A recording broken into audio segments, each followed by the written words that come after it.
अगर हमें किसी पर्टिकुलर फाइल की ज़रूरत ही नहीं है तो उसे डाउनलोड ही क्यों किया जाए। यही कॉन्सेप्ट है लेजी लोडिंग का।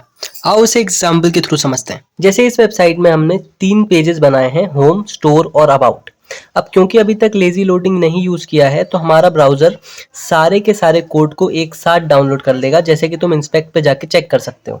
अब ये अभी तो कोई प्रॉब्लम नहीं है, लेकिन जैसे ही हमारी वेबसाइट बड़ी होगी ये परफॉर्मेंस इशू क्रिएट कर सकता है। इस इशू को सॉल्व करने के लिए हम हमारे होम कंपोनेंट को लेजीली लोड करेंगे। मतलब जब कोई यूज़र होम पेज पर आए सिर्फ तभी वो लोड होगा। इसके लिए हम react.lazy का यूज़ करेंगे, या फिर इस तरह से लेजी इंपोर्ट करके डायरेक्ट लेजी के अंदर एक हम फंक्शन पास करेंगे जो कि कंपोनेंट को इंपोर्ट करेगा उसकी लोकेशन से। अब तुम जाकर चेक करोगे, अगर सोर्स कोड को या इंस्पेक्ट पे जाके चेक करोगे तो देखोगे कि अगर हम डायरेक्ट स्टोर पेज पर हों और रिफ्रेश करें तो हमारा होम पेज का कोड लोड नहीं होगा, और जैसे ही हम होम पेज पर स्विच करेंगे तभी हमारा ब्राउज़र उसे लोड करेगा। सेम काम हम बाकी पेजेस के लिए भी कर सकते हैं।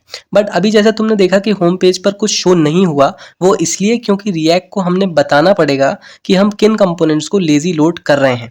इसके लिए हम यूज़ करते हैं सस्पेंस का। हम हमारे आउटलेट को, जिसमें सारे राउट्स हैं, सस्पेंस में रैप कर देंगे और एक फॉलबैक दे देंगे, यानी कि जब हमारा कोड लोड नहीं होता तब तक वो फॉलबैक को शो कर देगा, जैसे कि यहाँ लोडिंग शो हो रहा है।